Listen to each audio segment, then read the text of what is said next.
Hi hello నమస్తే నేను మీ లక్ష్మీ చౌదరిని వెల్కమ్ టు ఛానల్ మిస్టీ మధురిమలో తెలుగు ఆడియో స్టోరీస్ ఛానల్ని సబ్స్క్రైబ్ చేసుకొని నన్ను సపోర్ట్ చేస్తున్న ప్రతి ఒక్కరికి థ్యాంక్ యూ సో మచ్ యార్.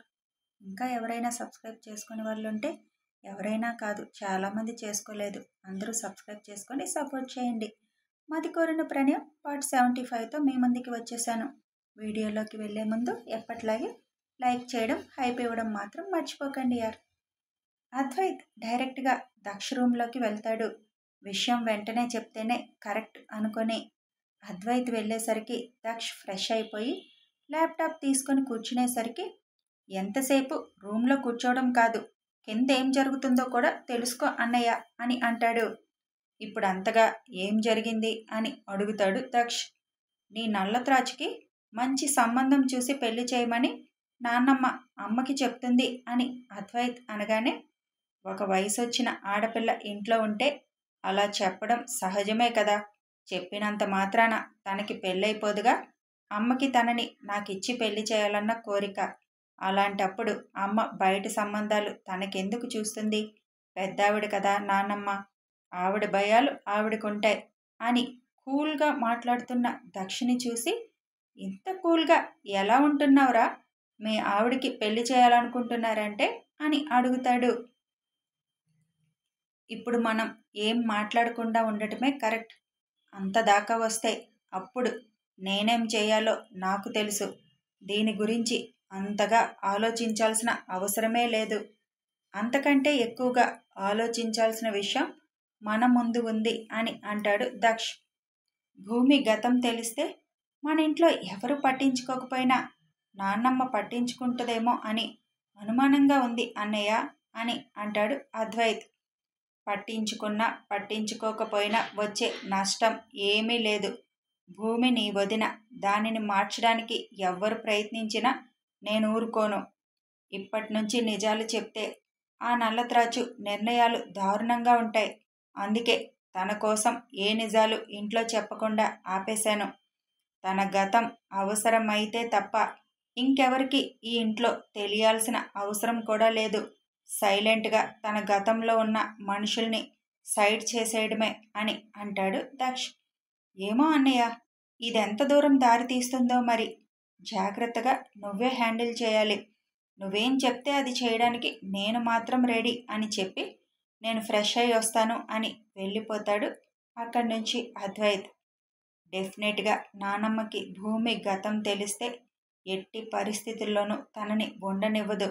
భయంతో తనని పంపించేయమని గోల చేస్తుంది. ఇన్నాళ్ళు ఆ నల్లత్రాచు నిజం చెప్పలేదని అనుకున్నాను, కానీ ఆ నిజం బయటికి రాకపోవడం మంచిది అని అనుకుంటాడు దక్ష్. భూమి ఫ్రెష్ అయిపోయి వంటగదిలో వంట చేస్తూ ఫోటో ఇవ్వడానికి లంచం కావాలంట. బాగా ఎక్కువ చేస్తున్నారు ఈయన, కానీ ఫోటో కావాలి, తమ్ముణ్ణి చూడాలి అనిపిస్తుంది. ఎంత పెద్దోడైపోయాడు, ఎంత బాగున్నాడు. మీరు అనుకున్నట్టు వాళ్ళ మీద నాకు పెద్దగా కోపం ఏం లేదు సార్. నేను వాళ్ళతో ఉంటే వాళ్ళకి ఎప్పటికీ ప్రమాదమే. అందుకే నా ఉనికి కూడా వాళ్ళకి తెలియకుండా చేసేశాను. కొంచెం బాధగా ఉంది నన్ను వాళ్ళకి అప్పగించారని. మీరన్నట్టు సిచ్యువేషన్ అలా వచ్చిందని సర్ది చెప్పుకుందామన్నా దానికన్నా నన్ను చంపేయడమే బెటర్ కదా అని అనుకుంటుంది భూమి. ఆ మాట అనుకోగానే, నువ్వు చస్తే నాకు భార్య ఎవరు అన్న దక్ష మాటలకి వెంటనే పెదాల మీద నవ్వు వచ్చేస్తుంది అప్రయత్నంగా. మీరు ఇలా కూడా మాట్లాడతారని ఇప్పుడిప్పుడే తెలుస్తుంది. వీకెండ్ సార్, నాకంటే అన్నిట్లోనూ ది బెస్ట్ అయిన అమ్మాయి వస్తుంది. నేను మీతో ఉంటే మీకెప్పటికీ సంతోషం ఉండదేమో అని అనుకుంటుంటే దక్ష పెదాల మీద నవ్వు గుర్తొచ్చి, ఇది నీ వల్లే, నీ దగ్గర మాత్రమే అన్న దక్ష మాటలు గుర్తుకు వస్తాయి. దక్ష స్పర్శ ఇప్పటికీ తన తనువుకి తెలుస్తుంటే, గుండెల్లో చిన్నగా అలజడిగా అనిపిస్తుంటే, తనువు మనసు రెండు దక్ష గురించి ఆలోచించమని చెబుతుంటే, మైండ్ మాత్రం వద్దు అని హెచ్చరిస్తుంటే, కాసేపు ఆ మూడిటి మధ్య యుద్ధం జరగగా రెండూ కలిసి మైండ్ని ఓడించి కాసేపు దక్ష గురించి ఆలోచించేలా చేస్తాయి. అదే టైంలో విజయ్ టీవీ పెట్టడంతో, నా మనసుకేమైంది, నీ మాయలో పడింది, నిజమా కళ తెలిసేదెలా అన్న పాట వస్తుంటే అది తన కోసమే అన్నట్లుగా అనిపించి కాసేపు దక్ష అల్లరినంతా గుర్తు చేసుకొని ఆ క్షణాల్ని సంతోషంగా ఆస్వాదిస్తుంది. ఒక పక్క వంట చేస్తూ పాట వస్తుంటే ఆ పాటలో లీనమైపోయి కాసేపు దక్ష అల్లరి తలుచుకుంటూ వంట చేస్తున్న భూమికి పాట ఆగిపోగానే తన ఆలోచనలకి తానే తిట్టుకుంటూ ఇలా మాయలో పడిపోతున్నానా?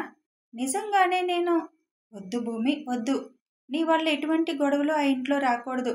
నీ గతం తెలిస్తే వాళ్ళెవరూ ఒప్పుకోరు. అయినా నీకు అంత పెద్దింటి కోళ్ళయ్యే అర్హత కూడా లేదు. నీ లిమిట్స్లో నువ్వు ఉండు అని తనని తానే హెచ్చరించుకొని తన పని తాను చేసుకోవడం మొదలు పెడుతుంది. కానీ మనసు మాట వింటుందా? మైండ్ కంట్రోల్ చేసినట్టుగా మనసుని కంట్రోల్ చేయగలదా భూమి? మనసులో ఇష్టం అనే చిన్న విత్తనం పడిపోయిందని, అది మహావృక్షంగా మారబోతుంది అని ఆ క్షణం ఊహించలేదు భూమి. ఎంత వద్దనుకున్నా దక్ష ఆలోచనలు తనని చుట్టుముడుతుంటే తనని తాను డైవర్ట్ చేసుకోవడానికి ప్రయత్నం చేయడం ఆ క్షణం నుంచే మొదలుపెట్టింది భూమి. మహాలక్ష్మి గారు మాత్రం అద్వైత్ అన్న మాటల గురించి ఆలోచిస్తూ ఉన్నారు. దక్ష్ మీద అనుమానం లేదు, కానీ అద్వైత్ భూమిని ప్రేమిస్తున్నాడేమో అన్న అనుమానం మొదలైపోయింది ఆవిడికి. భూమి విషయంలో ఆవిడికి మామూలుగా అయిష్టత అయితే లేదు, అలా అని ఇంటి కోడల్ని చేసుకునే అంత ఇష్టం కూడా లేదు. ముందు నుంచి అద్వైత్ తనతో ఫ్రీగా ఉండడాన్ని ఆవిడ ఒప్పుకోలేకపోతుంది. వయసు తప్పు చేయిస్తుంది. ఇప్పటి వరకు ఆ అమ్మాయి కేవలం ఈ ఇంట్లో తను ఒక గెస్ట్ లాగే బిహేవ్ చేస్తుంది తప్ప సొంత మనిషిలా చేయడం లేదు. ఆ విషయంలో ఆ అమ్మాయిని తప్పు పట్టలేము, కానీ ఈ వయసుని నమ్మలేము. పైగా పిల్లవాడు ప్రేమిస్తున్నానని చెబితే తను మాత్రం ఏం చేయగలదు? అలాంటి పరిస్థితి రాకూడదు. హర్షతో వెంటనే మాట్లాడాలి అని నిర్ణయించుకుంటారు మహాలక్ష్మి గారు. డిన్నర్ చేసి అందరూ పడుకున్నాక దక్ష్ భూమికి ఫోన్ చేస్తాడు. అప్పటికే ఫోటోలు పెట్టమని మెసేజ్ పెడదామా వద్దా అని ఆలోచిస్తూ ఇప్పుడు మెసేజ్ పెడితే మళ్ళీ ఆయన ఏదో ఒకటి అంటారు అని పెట్టడం ఆపేసి చూసిన ఫోటోలనే గుర్తు చేసుకుంటూ ఎలా ఉన్నావు తమ్ముడు అనుకుంటూ తమ్ముడు గురించి ఆలోచిస్తున్న భూమి దక్ష్ నుంచి ఫోన్ రావడంతో ఎత్తాలా వద్దా, ఇప్పుడు ఇది లిఫ్ట్ చేయకపోతే ఇక్కడికి వచ్చేస్తారేమో, ఎందుకు వచ్చిన గోల అని ఫోన్ లిఫ్ట్ చేస్తుంది. డిన్నర్ చేసావా నల్లత్రాచు, లేదా తమ్ముణ్ణి చూశానన్న ఆనందంలో తినడం మానేసావా అని అంటాడు. హలో అని కూడా తను అనకముందే నేను తిన్నాను సార్, తమ్ముణ్ణి చూసిన ఆనందం ఉంది, కానీ మొత్తం లేకుండా చేశారుగా, ఫోటోలు పంపించవచ్చుగా అని అడుగుతుంది భూమి. నేను చెప్పానుగా ఖర్చు అవుతుందని అంటాడు దక్ష్. అలాంటివన్నీ నాకు ఇష్టం ఉండవని వద్దని కూడా మీకు చెబుతున్నాను కదా సార్, అయినా ఎందుకు పదే పదే మీరు నన్ను అలా ఇబ్బంది పెడతారు అని అడుగుతుంది. హలో బ్లాక్ కోబ్రా, నువ్వు ఇష్టం ఉండదు వద్దనే అంటావు, వదిలేస్తే 90 ఏళ్ళు వచ్చాక కూడా అదే మాట చెప్తావు. నీ ఇష్టం కోసం ఆలోచిస్తూ నేను కూర్చుంటే నేను కూడా బ్రహ్మచారిగానే ముసలోడిని అయిపోవాలి. అప్పుడు మన ఇద్దరం ఇష్టమని చెప్పుకున్నా అనుభవించడానికి వయసు ఉండదు. కర్ర పట్టుకొని నడుస్తూ రొమాన్స్ చేయడం కష్టం కదా. ముద్దు పెట్టాలి అంటే అప్పుడు చేతులు కాళ్ళతో పాటు మొహం కూడా వణుకుతుంది. అందుకే ఏ వయసులో చేయాల్సింది ఆ వయసులోనే చేయాలని నా ప్రయత్నం అని చెబుతుంటే దక్ష్ చెప్పే విధానానికి భూమికి నవ్వొచ్చేస్తుంది. భూమి నవ్వుతుందని సెన్స్ చేసిన దక్ష్, నీకు దేవుడు రొమాన్స్ గందులు పెట్టలేదేమో కానీ నాకు ఫుల్గా పెట్టాడమ్మా నల్లత్రాచు. ఏదో అమ్మాయికి ఇష్టం లేకుండా ముట్టుకోకూడదని ఆగాను, కానీ నువ్వు ఇలాగే నన్ను విసిగిస్తూ ఉంటే బలవంతమే అని దక్ష్ అనగానే వెంటనే మొహం ముడిచి అంత కష్టం మీకెందుకు సార్, నన్ను వదిలేయొచ్చుగా అని అంటుంది. ఇంకోసారి ఆ మాట అన్నావంటే తీసుకువెళ్ళి ఆ భద్రావతి ముందు నిన్ను పెడతా. నేనేదో ఎంగిలి ముద్దు అడిగినట్టు ఫీల్ అయిపోతున్నావు. జస్ట్ బొగ్గ మీద అడిగాను, ఇచ్చేస్తే నీ ఫోటోలు నీకు ఇచ్చేస్తానుగా అని అంటాడు అల్లరిగా. ఇది అన్యాయం సార్. ఆల్రెడీ మీరు బీచ్ హౌస్లో నా ప్రమేయం లేకుండానే తీసుకున్నారుగా అని అంటుంది. నీకప్పుడే చెప్పానుగా, అది నేను తీసుకున్నది. ఇప్పుడు అడుగుతుంది నువ్విచ్చేది. నీ అంతట నువ్వుగా నాకు ఒక ముద్దు పెట్టేస్తే అది నువ్వు నాకు గిఫ్ట్ ఇచ్చినట్టు. నువ్విచ్చిన గిఫ్ట్కి నేను రిటర్న్ గిఫ్ట్గా మీ వాళ్ళ ఫోటోలు ఇస్తాను.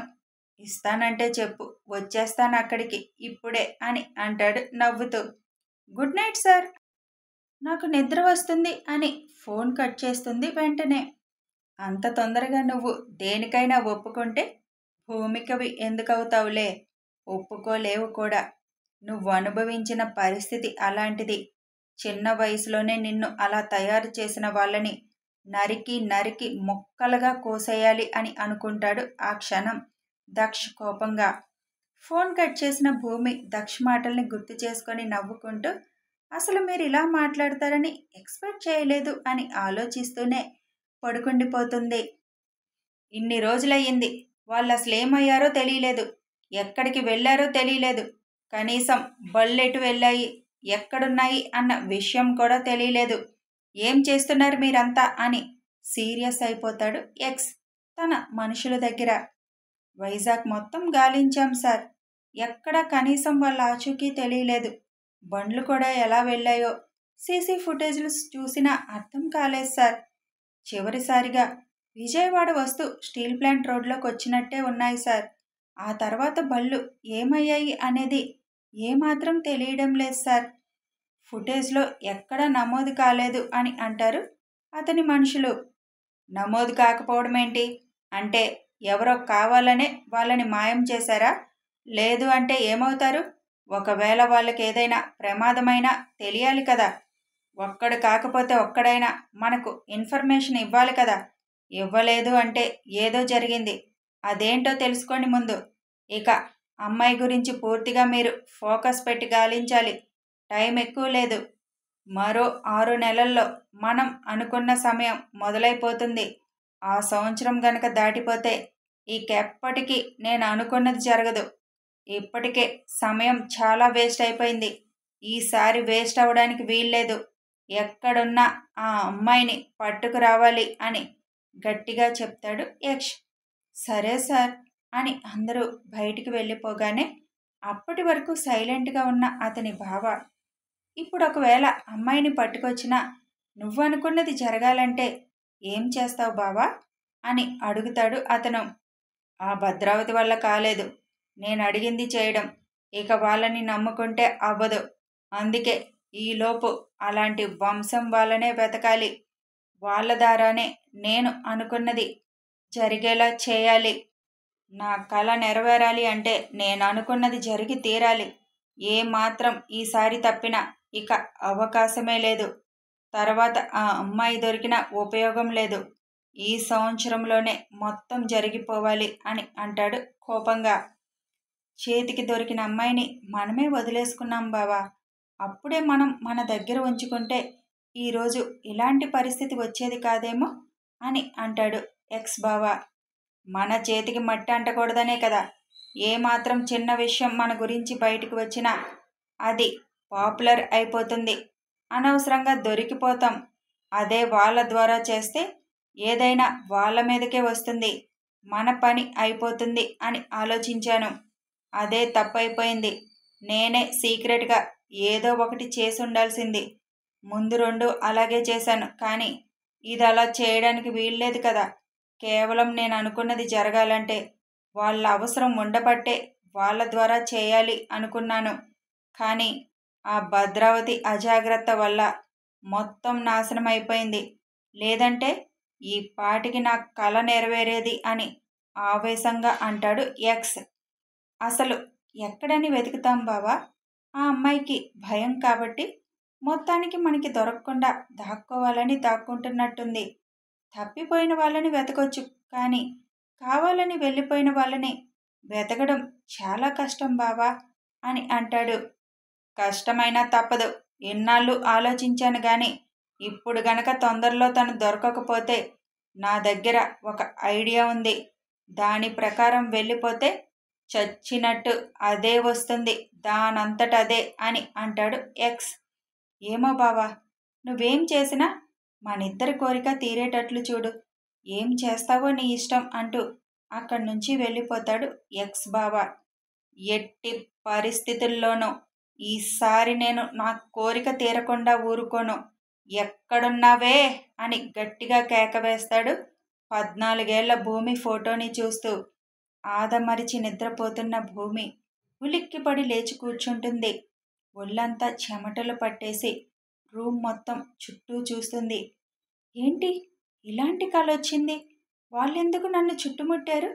నేను మళ్ళీ వాళ్ళకి దొరకకూడదు అని వణికిపోతున్నాను అనుకుంటుంది భూమి.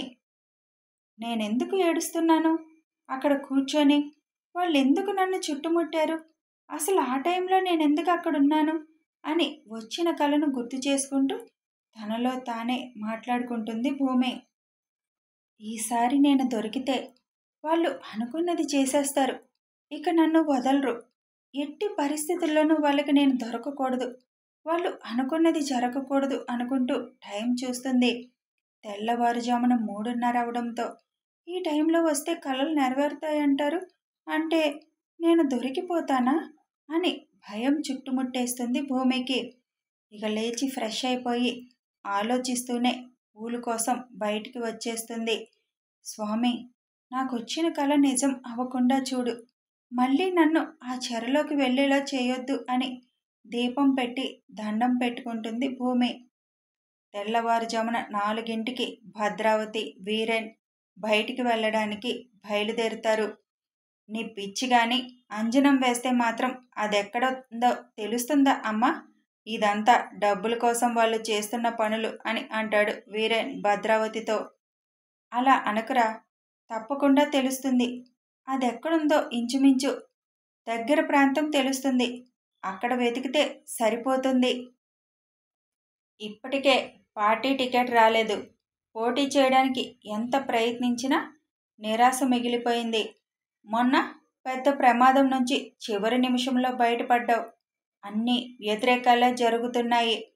నిన్ను కూడా నేను పోగొట్టుకోలేను, అదెక్కడున్నా వెతికి తెచ్చి దాని ద్వారానే నిన్ను నేను కాపాడుకోవాలి, ఉన్నది ఇంకా నువ్వొక్కడివే నాకు అని అంటుంది భద్రావతి. కథ కొనసాగుతుంది. మరి భద్రావతి వాళ్ళకి భూమి ఎక్కడుందో తెలియబోతుందా? తెలిస్తే వాళ్ళు ఎలాంటి స్టెప్ వేయబోతున్నారు తెలుసుకోవాలి అంటే ఫాలో అయిపోండి. భూమిలో ప్రేమ విత్తనం పడిందండోయ్, ఇక అది వృక్షంగా మారడమే మిగిలింది. Thanks for watching and listening this video.